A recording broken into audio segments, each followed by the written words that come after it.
오늘 저희는 여러분이 보내주신 데이터 분석의 첫걸음, 데이터와 친해지기 이 강의 자료를 좀 보면서요. 데이터 분석의 진짜 기본적인 이야기들, 그런 것들을 좀 나눠보려고 합니다. 뭐 복잡한 기술 이런 거 말고요. 그 전에 꼭 알아야 할 것들, 그런 핵심만 짚어보는 거죠. 데이터가 도대체 뭔지, 또 어떤 데이터가 분석에 좀 쓸모가 있는지, 그리고 뭐 데이터를 주고받는 기본 언어라는 CSV는 또 왜 중요한 건지, 이런 아주 기초적인 질문들의 답을 좀 찾아보면서요. 데이터 분석이라는 여정, 그 첫 발을 좀 단단하게 내딛는 데 도움을 드리는 거, 그게 오늘 저희 목표입니다. 뭐 회의 준비하시든 아니면 새로운 분야 공부하시든 그냥 궁금해서 들으시든 여러분의 시간을 좀 아껴드릴 수 있었으면 좋겠네요. 네, 맞아요. 많은 분들이 데이터 분석하면은 뭐 화려한 그래프나 되게 복잡한 알고리즘 같은 걸 먼저 떠올리시잖아요. 근데 사실 그 모든 것의 시작은요, 데이터 그 자체를 이해하는 데 있습니다. 재료가 어떤 건지도 모르고 멋진 요리를 만들 수는 없으니까요. 오늘 다룰 내용들이 바로 그 단단한 기초, 그러니까 재료를 제대로 보는 법, 거기에 대한 이야기입니다. 좋습니다. 그럼 그 재료 이야기, 데이터 이야기부터 시작해 볼까요? 자료를 보니까 데이터 종류를 크게 두 가지로 나누더라고요. 하나는 표처럼 이렇게 반듯하게 정리된 거, 또 다른 하나는 뭐 이메일이나 SNS 글처럼 좀 자유분방한 것들. 이걸 보통 정형, 비정형 데이터라고 부르던데 이게 왜 그렇게 중요하게 나누는 걸까요? 그냥 뭐 다 데이터 아닌가요? 그 구분이 중요한 이유가요. 그걸 다루는 방식이나 또 거기서 얻을 수 있는 정보의 성격이 완전히 달라서 그래요. 예를 들면 엑셀 시트 같은 정형 데이터는 구조가 딱 명확하잖아요. 그래서 컴퓨터가 바로 계산하고 분석하기가 좋아요. 뭐 매출표에서 평균을 구한다거나 고객 목록에서 특정 조건 찾는 것처럼요. 근데 우리 주변 데이터의 대부분은 사실 비정형이죠. 고객 리뷰, 이메일 내용, SNS 게시물, 사진, 동영상 뭐 이런 것들. 여기에는 그 정형 데이터에 담기 어려운 뭐랄까 미묘한 감정이라든지 트렌드, 문맥 같은 훨씬 풍부한 정보가 숨어 있을 때가 많거든요. 아, 그렇군요. 그러니까 분석의 난이도랑 가능성, 이게 좀 다르다는 말씀이시죠? 정형은 다루기 쉽지만 정보가 좀 제한적일 수 있고, 비정형은 다루긴 까다롭지만 더 깊은 통찰력, 인사이트를 줄 수도 있다. 뭐 이런 거네요. 그럼 분석가 입장에서는 어떤 데이터를 더 선호하게 되나요? 그건 상황에 따라 다르겠죠. 근데 중요한 건요. 어떤 종류의 데이터든 분석에 쓰려면 특정 조건을 만족해야 한다는 거예요. 이게 바로 다음 주제로 자연스럽게 이어지네요. 분석하기 좋은 데이터의 조건. 이거죠. 네, 맞아요. 자료에서 깨끗한 데이터, 그리고 정리된 데이터, 이 두 가지를 강조하더라고요. 빈칸 없고, 오타 없고, 중복 없고, 이게 깨끗한 상태. 그리고 분석 목적에 맞게 행과 열이 잘 배열된 게 정리된 상태. 그러면서 garbage in, garbage out, 이 유명한 말을 인용해요. 쓰레기를 넣으면 쓰레기가 나온다. 어찌 보면 당연한 말 같은데 실제로는 이걸 되게 간과하기 쉬운가 봐요. 정말 그렇습니다. 데이터 분석 프로젝트요.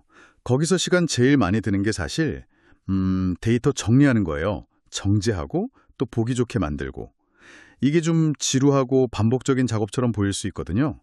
그런데 여기서 기초 공사가 좀 부실하면 나중에 아무리 화려한 분석 기법을 써도 결과는 믿을 수가 없게 되는 거죠.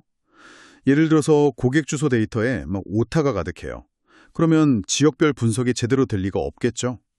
또 매출 데이터에 중복된 기록이 막 있으면 실적을 부풀리게 될 거고요. garbage in, garbage out.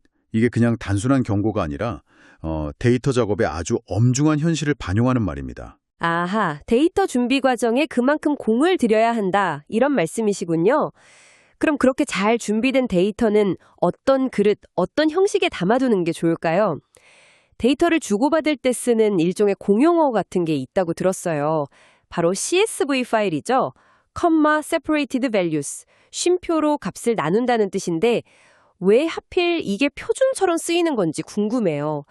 더 편리한 형식도 많을 것 같은데요. 네, CSV의 가장 큰 장점은 역시 단순함, 그리고 개방성입니다. 구조가 너무너무 간단해서요. 사람이 그냥 메모장으로 열어봐도 내용을 이해할 수 있을 정도예요. 그냥 쉼표로 구분된 텍스트일 뿐이니까요. 이 단순함 덕분에 어떤 특정 회사나 소프트웨어에 얽매이지 않아요. 예를 들어 엑셀 파일 .xlx는 엑셀 프로그램 없으면 열기 좀 불편하잖아요. 그렇죠. 근데 CSV는 거의 모든 데이터 분석 도구, 프로그래밍 언어, 데이터베이스 시스템에서 다 지원을 해요. 마치 세계 공용어처럼 누구나 이해하고 사용할 수 있으니까 데이터를 공유하고 협업하는데 가장 기본적인 형식이 된 거죠. 아, 호언성이 정말 뛰어나다는 거군요. 복잡한 기능은 없지만 어디서든 통한다. 이런 장점. 그런데 이 단순함 때문에 생기는 문제는 없을까요? 예를 들면 데이터 값 자체에 쉼표가 들어있다거나 하면? 물론 있죠. 네, 정확히 보셨어요.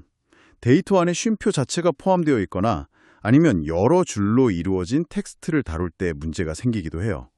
그리고 데이터의 유형 정보, 그러니까 이게 숫자인지 문자인지 날짜인지 이런 정보가 같이 저장이 안 되거든요. 그래서 불러올 때 좀 주의가 필요하고요. 또 아주 큰 대용량 데이터를 다루기에는 조금 비효율적일 수도 있습니다. 하지만 이런 단점들에도 불구하고 간단한 표형식 데이터를 주고받는 데는 여전히 가장 널리 쓰이는 방식이에요. 뭐랄까, 기본 중에 기본인 셈이죠. 네, 이제 데이터의 종류 그리고 좋은 데이터의 조건, 기본 형식까지 좀 알 것 같아요. 자료에서는 다음 단계로 직접 데이터를 만들어 보는 실습을 제안하더라고요. 가상의 카페 매출 데이터를 만드는 예시가 나오는데 날짜, 요일, 날씨, 메뉴별 판매량, 총매출 이런 항목들로 표를 구성해요.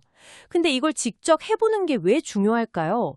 그냥 주어진 데이터로 분석만 하면 안 되나요? 데이터를 직접 만들어보는 경험은요, 단순히 표를 채우는 것 이상의 의미가 있어요. 그게 뭐냐면 바로 분석가의 관점에서 데이터를 보게 된다는 점이에요. 내가 어떤 질문에 답을 얻고 싶은지에 따라서 필요한 데이터 항목, 그러니까 열이 달라지거든요.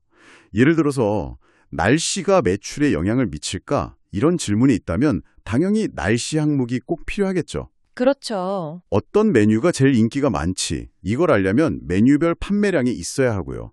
그러니까 데이터를 만드는 과정 자체가 내가 어떤 분석을 할 수 있는지, 또 어떤 정보가 더 필요한지를 고민하게 만드는 아주 중요한 훈련인 거죠. 아, 데이터를 만들면서 자연스럽게 분석 질문이 구체화되는 거군요. 그냥 막연하게 매출 분석해야지 이게 아니라 요일별로 아메리카노 판매량 차이를 좀 봐야겠다 이런 식으로요. 그렇게 직접 만든 데이터가 비록 작더라도 내가 데이터 생산자가 되어보는 경험이 중요하다고 자료는 강조하네요. 네, 맞습니다. 소비자 입장에서 생산자의 입장이 되어보면 데이터의 구조나 어떤 한계점 같은 걸 훨씬 깊이 이해하게 돼요. 이 데이터만으로는 이런 분석은 좀 어렵겠구나. 혹은 여기에 이런 항목을 추가하면 더 재미있는 걸 알 수 있겠는데. 이런 생각을 자연스럽게 하게 되죠. 비록 예제 데이터지만 이 과정을 통해서 여러분은 그냥 단순한 데이터 사용자를 넘어서 데이터의 의미를 만들어가는 그 첫걸음을 떼시는 겁니다. 듣고 보니 데이터 생산 경험 자체가 분석 역량을 키우는데 정말 중요하겠어요. 그래서 자료의 다음 단계가 바로 미션이군요. 나만의 한 달 지출 내역 데이터 만들기? 와, 이건 정말 실용적인데요. 네, 이거 아주 좋은 미션이에요. 날짜, 항목, 그러니까 구체적으로 뭘 샀는지, 카테고리, 식비인지, 교통비인지 등은 금액, 이렇게 딱 4가지 항목으로요. 자기 실제 지출을 한 15줄에서 20줄 정도, 그 정도 기록해 보라는 거죠.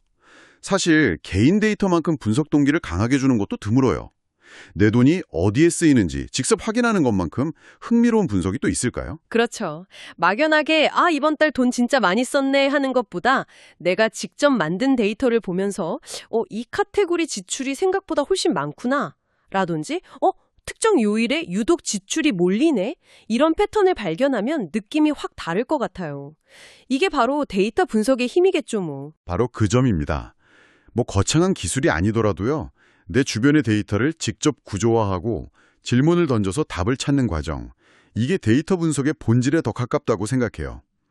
이 미션을 통해서 여러분은 깨끗하고 정리된 데이터를 직접 만드는 경험도 하시고 또 동시에 자신만의 질문을 데이터로 탐구하는 즐거움도 느끼실 수 있을 겁니다. 오늘 쭉 이야기를 나눠보니까 결국 데이터 분석의 시작은 화려한 기술 이런 게 아니라 정말 기본에 있다는 걸 다시 한번 깨닫게 되네요.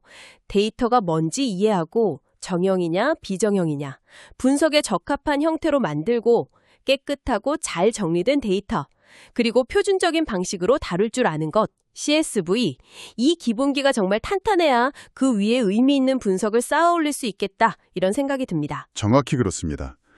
오늘 저희가 살펴본 내용들은 앞으로 제미나이 같은 도구를 활용하시든 아니면 더 복잡한 분석을 시도하시든 그 모든 여정의 가장 단단한 출발점이 될 거예요. 기초 없이 지은 집은 결국 무너지기 마련이니까요. 네, 오늘 저희가 함께 살펴본 이 내용들이 데이터 분석이라는 아주 흥미로운 세계로 들어서는 여러분의 첫걸음에 든든한 디딤돌이 되었기를 바랍니다. 재료를 이해하는 즐거움에서 시작하는 거죠? 마지막으로 이런 생각 한번 해보시면 어떨까요? 오늘 저희가 이야기 나눈 것처럼 데이터를 구조화하고 생성하는 그 기본적인 원리를 이제 좀 감을 잡으셨을 테니까요. 여러분의 일상이나 업무에서 아주 사소한 것이라도 좋습니다. 매일 읽는 책의 페이지 수라든지 운동 시간 아니면 회의 시간 같은 것들을 꾸준히 한번 기록하고 구조화한다면 거기서 어떤 새로운 패턴이나 질문을 발견할 수 있을까요? 거창한 분석 도구 없이도요. 여러분만의 작은 데이터를 통해서 스스로 질문하고 답을 찾아가는 과정. 어쩌면 그것이 데이터와 정말로 친해지는 가장 확실한 방법일지도 모릅니다.